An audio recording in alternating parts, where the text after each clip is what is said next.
Welcome to my YouTube channel. Hit the like button, share your thoughts, subscribe, and tap the bell icon. The boy on gate 32. The boy didn't flinch when the police stepped off the jet bridge. He just sat there, legs dangling off the side of an empty airport chair at gate 32, hoodie pulled tight over his head, backpack still on his shoulders like he hadn't had time to take it off. The pilot stood nearby, arms crossed tightly, jaw clenched. "That's him," the pilot muttered to the two officers.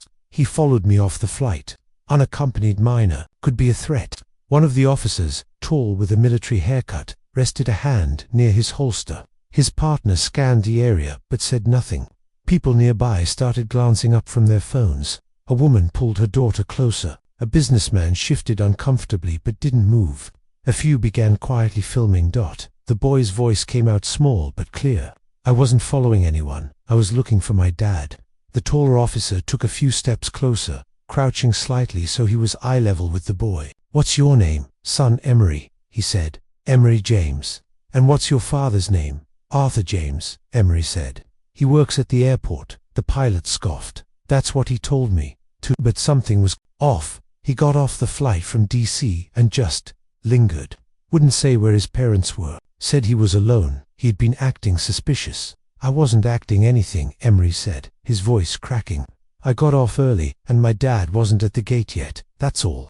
The second officer, silent until now, asked, "You flew alone?" Emery nodded. "My mum booked the flight. She had to stay behind because my baby sister is in the hospital. My dad was supposed to meet me here." The taller officer glanced down at the ticket in the boy's lap. "First class," he muttered. "Yeah," Emery said. "My dad uses miles." The pilot folded his arms tighter. A 13-year-old flying solo in first class that didn't raise any alarms for anyone.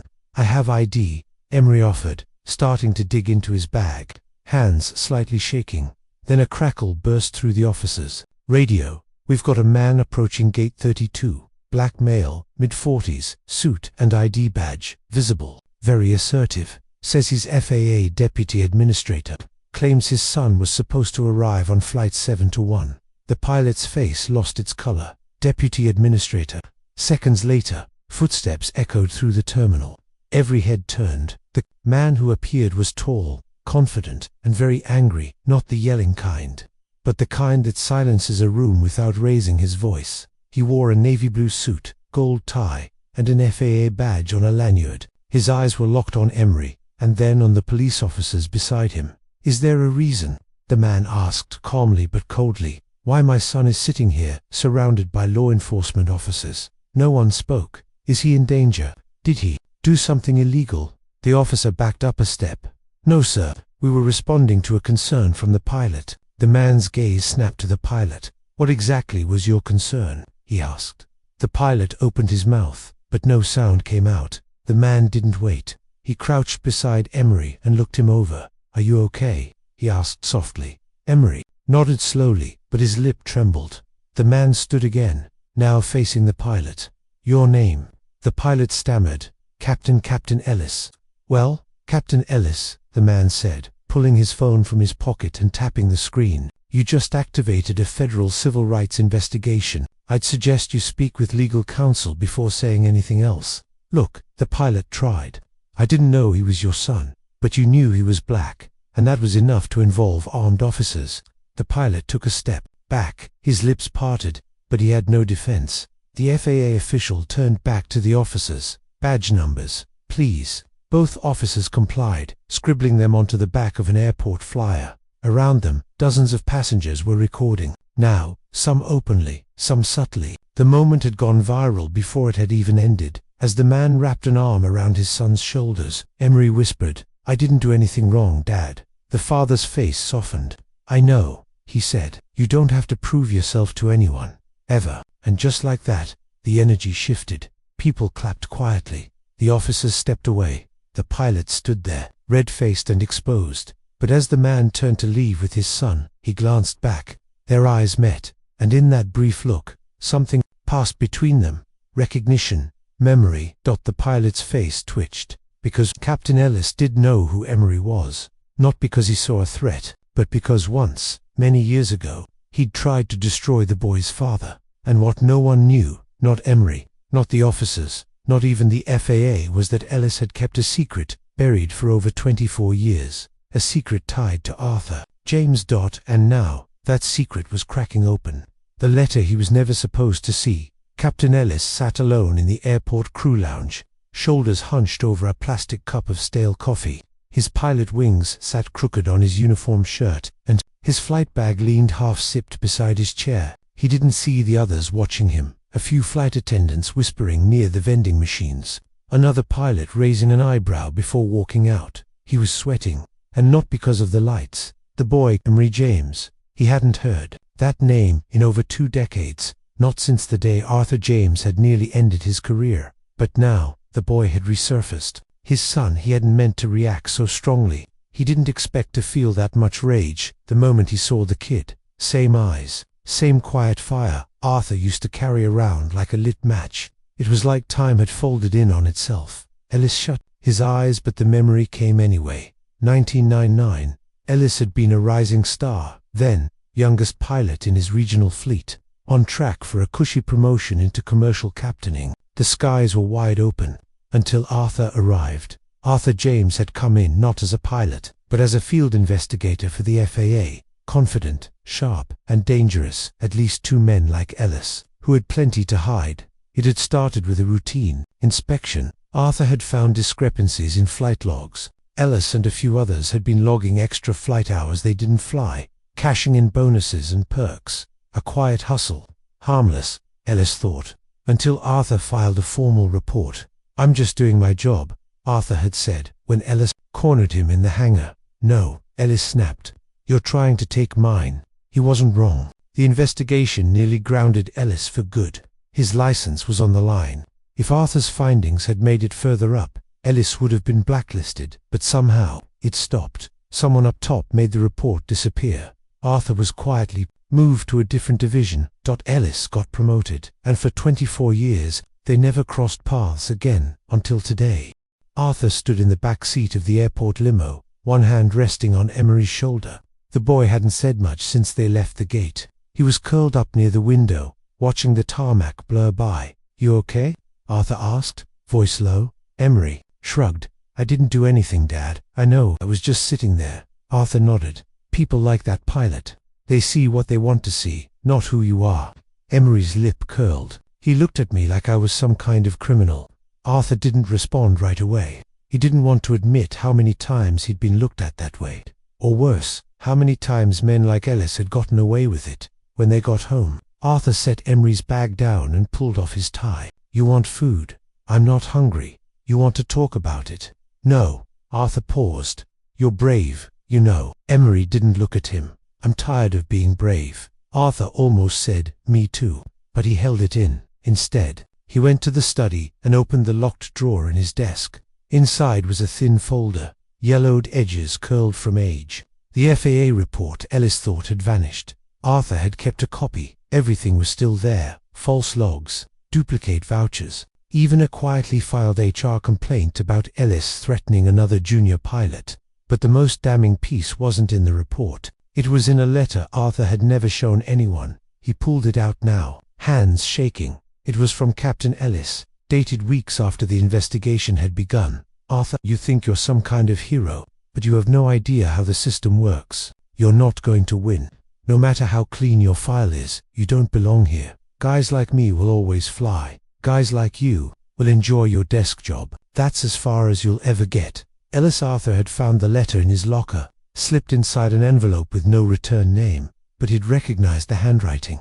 The arrogance, the threat. He should have filed it, but he didn't, because, at the time, he still believed that working harder, being better, would be enough. Now, he knew better. Now, it was his son being targeted, and this time, he wasn't going to bury the truth. Back at the airport, Ellis pulled out his phone and stared at the headline that had just gone viral. "Black FAA official's son detained by police after white pilot's call, racism or misunderstanding." He scrolled down and saw the video, his face, his name. It was already everywhere. Then his phone buzzed again, a blocked number. He answered. "Ellis." The voice was smooth, measured. "We need to talk." "Who is this?" "You know who this is," Arthur said calmly. "I kept everything. The logs, The letter. Ellis stood. What do you want? Arthur didn't raise his voice. I want you to know, he said, that the son you tried to humiliate today, he's going to be better than both of us. You threatening me? No, I'm warning you. You may have buried the truth once, but this time, it's coming out. Ellis hung up, but his hands were trembling because deep down he knew this time Arthur James wasn't going to back down, and for the first time in 24 years, Ellis was afraid. The file that should have stayed buried. Arthur James had been patient for 2 decades. He had let the system swallow his complaint, let a younger version of himself believe silence was the price of survival. But now it wasn't about him anymore. It was about Emery. It was about what kind of world his son would grow up in. Whether the people who once tried to erase Arthur's name would come after his son the same way. That night, long after Emery had gone to sleep, Arthur stood at his dining table. The old FAA report files spread out in front of him. The manila folder looked harmless, but it pulsed like a live wire in his hands. He picked up the letter Ellis had written, the one he never reported. Then, slowly, he fed it through his scanner. If they weren't going to listen before, they were going to listen now. He started typing. Subject, reopened, complaint, formal. Request for review of FAA Incident 1999-2, Office of Professional Responsibility. FAA from Arthur James, Deputy Administrator.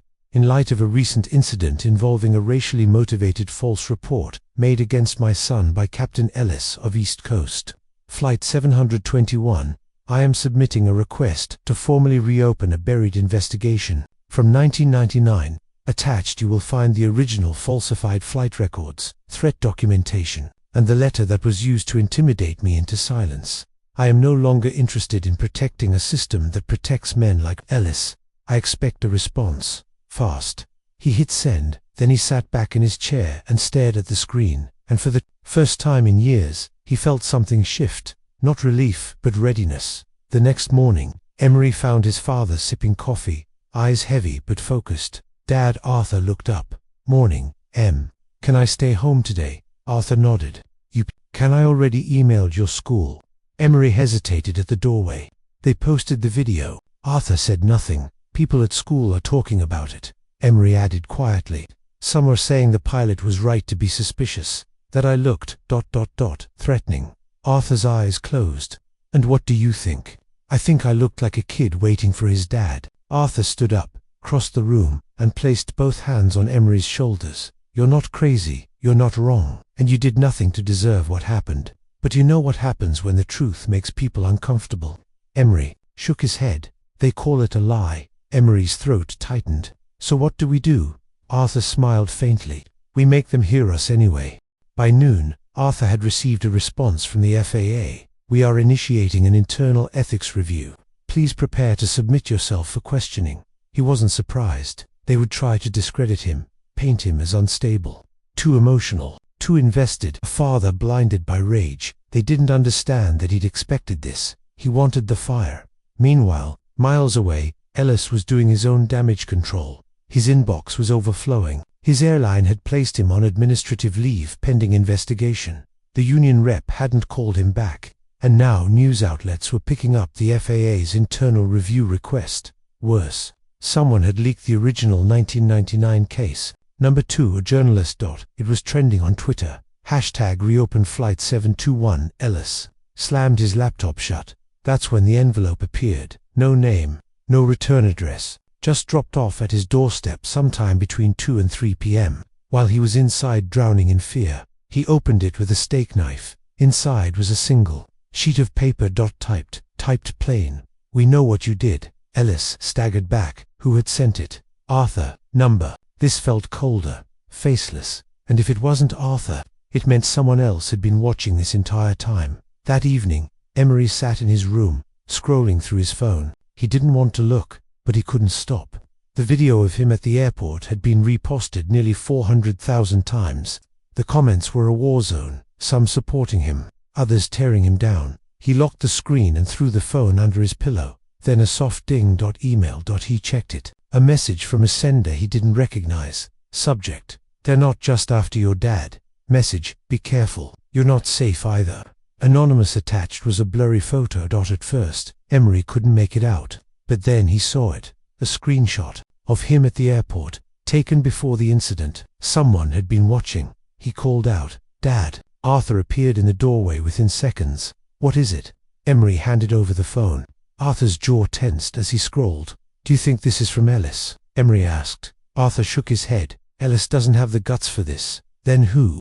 Arthur didn't answer, because he didn't know yet. But one thing was clear. This went deeper than a bad pilot. Someone had been waiting for this moment, and now that Arthur was finally fighting back, they were going to fight dirtier. The voice behind the sun hadn't slept. He stood at the window of his home office, watching the sunrise crack across the horizon like a slow-burning fuse. The email Emery had received looped in his head, not just the threat, but the implication. They weren't just watching him, they were watching his son. His phone buzzed at exactly 7:03 a.m. Unknown caller. He hesitated, then answered, a woman's voice. "Is this Arthur James?" He didn't recognize it. Calm, measured, but something behind it, something tightly coiled, told him this wasn't a stranger. "Yes, who is this?" "I used to work for FAA Legal Affairs," she said. "You don't know me, but I know. About your 1999 case." Arthur's breath caught. "I've kept quiet for a long time," she continued, "but after what they did to your son, I'm done protecting them." Arthur turned from the window. "Go on. They buried your report." "Yes, but that wasn't all. There was a second investigation, one you were never told about. Someone came forward back then, a junior pilot, said Ellis threatened him too, tried to force him into backing a false flight log. That kid disappeared from the records 2 weeks later. Terminated. The files sealed." Arthur's grip tightened on the phone. "Why are you telling me this now?" "Because they're trying to do it again. And this time, they won't just bury your complaint, they'll go after you. And your boy." There was a pause. Then she added, "I still have the kid's file. I kept a copy, just in case. I can send it, but you have to move fast. Ellis had people in high places then. I don't doubt he still does." Arthur was silent. Then, "What's your name?" Another pause. "I'm not ready for that. Not yet, but I'll send you what I have. You'll know it's from me." The line went dead dot at 7:52 a.m. The file arrived in Arthur's inbox. Subject FAA X914_AJAMES_redacted attachment. Terminated pilot. Case-sealed PDF. He opened it. The pilot's name was redacted, but the details weren't. Age 24. Position: trainee, first officer assigned flight. Mentor: Captain Ellis. Incident summary: allegations of coercion to falsify flight logs. Disposition: internal disciplinary review initiated. Pilot was removed from program. No formal hearing recorded. Case closed under mutual separation. Arthur read it 3 times, then 4. There had never been a hearing. The kid had just been erased. He printed the file, tucked it beside his original complaint, and opened his secure hard drive. This wasn't just about Ellis anymore. It never had been. It was about a pattern, a system, and now, finally, he had proof. Meanwhile, Ellis sat in his car outside a brick building that hadn't changed in 2 decades. FAA Regional HQ. His face was drawn, eyes bloodshot from a sleepless night. His lawyer, Greg Marlin, sat beside him. "They've reopened the 1999 case," Greg said. "They're asking for sworn testimony. You're looking at internal investigation, possible suspension, maybe even loss of certification." Ellis rubbed his temples. "I can't lose my wings." Greg shrugged. "Then we play dirty, like we always have." Ellis's jaw tightened. "Arthur's got something. Then we bury it." Again, Greg opened a manila folder. Inside were photos taken yesterday of Emery, at his school, walking alone near the gate. Ellis flinched. "You followed the kid." Greg smiled. "We don't need to touch him. We just need Arthur to believe we could. That's how this ends."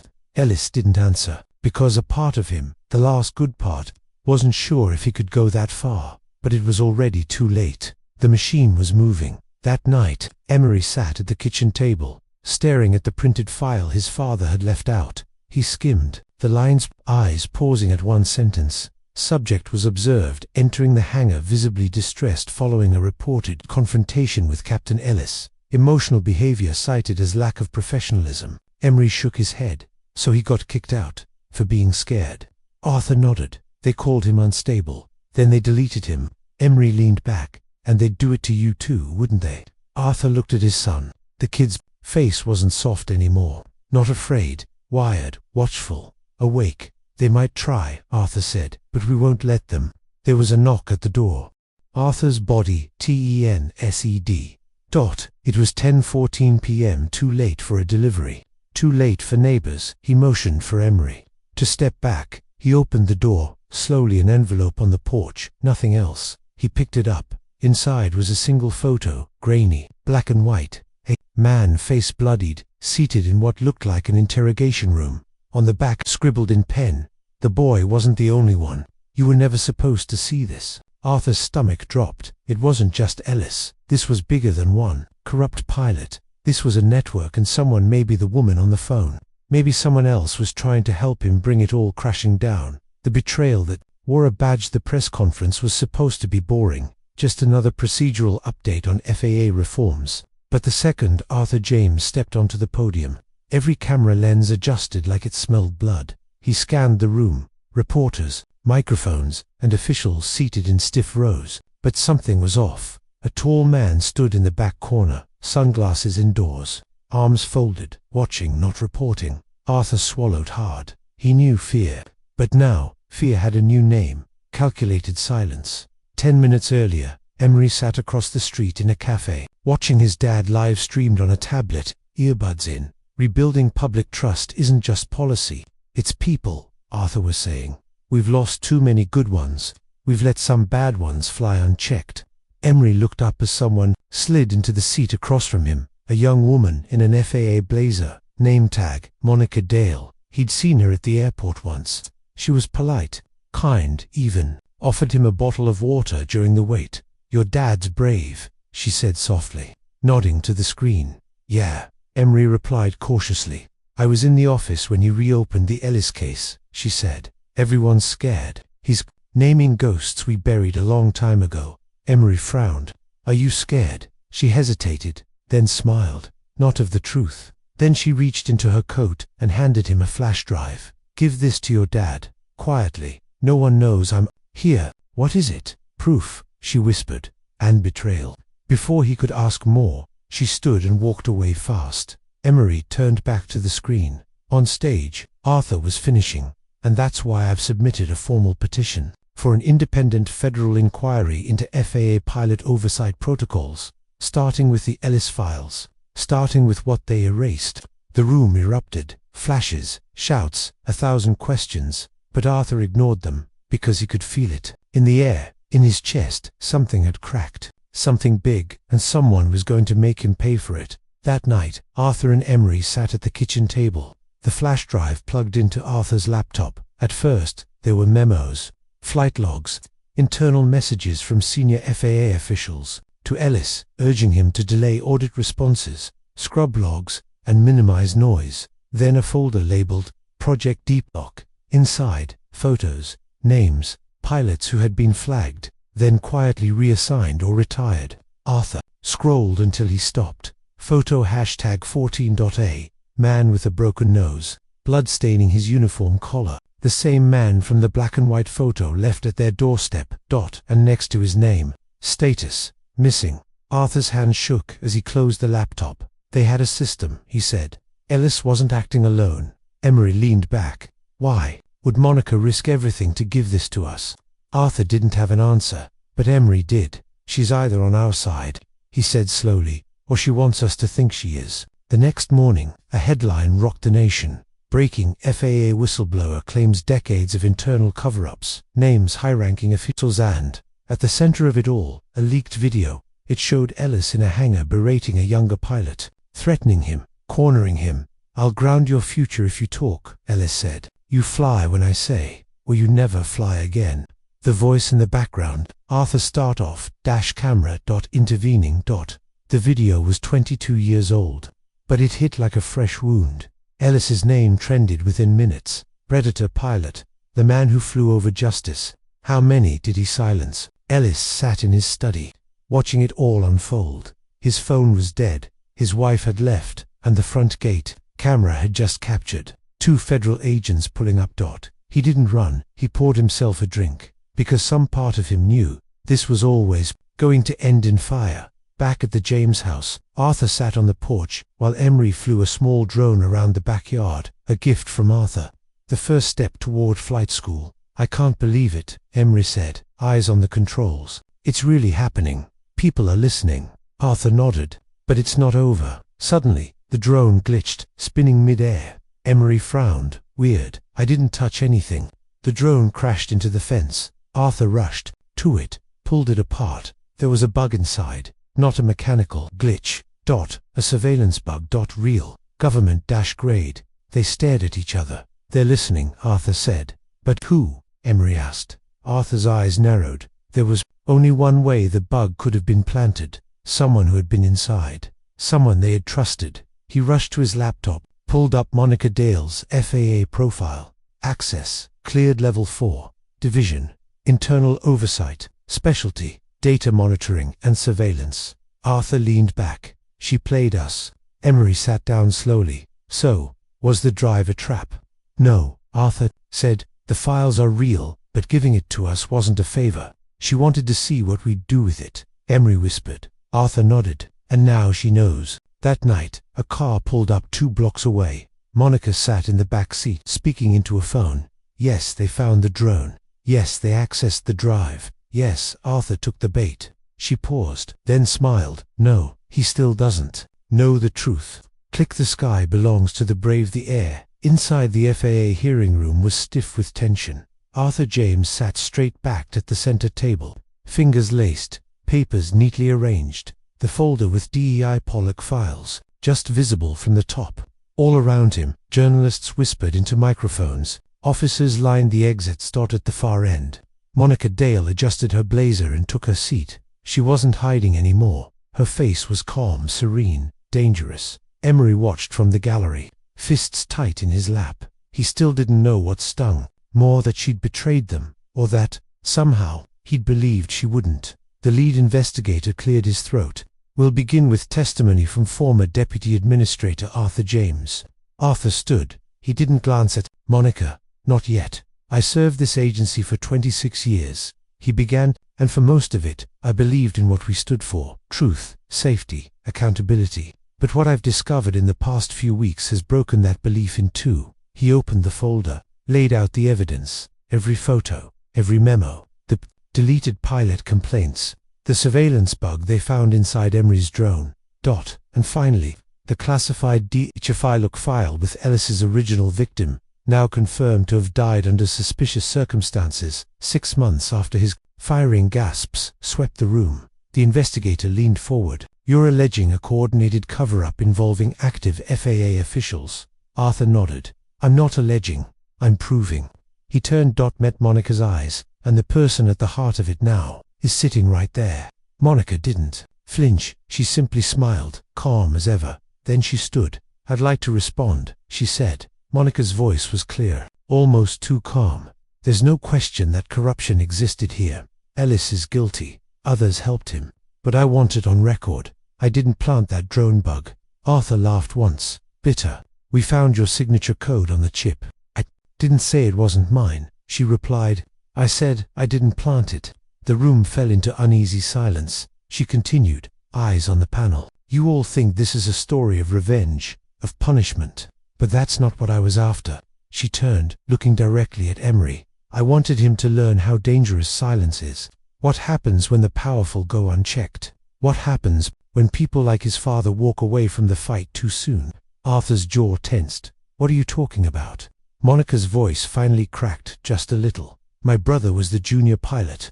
Ellis destroyed back in '99. The room stilled. Arthur's mind scrambled. The name, the face, the photo, the bloodied uniform. Her brother, the one whose file was sealed.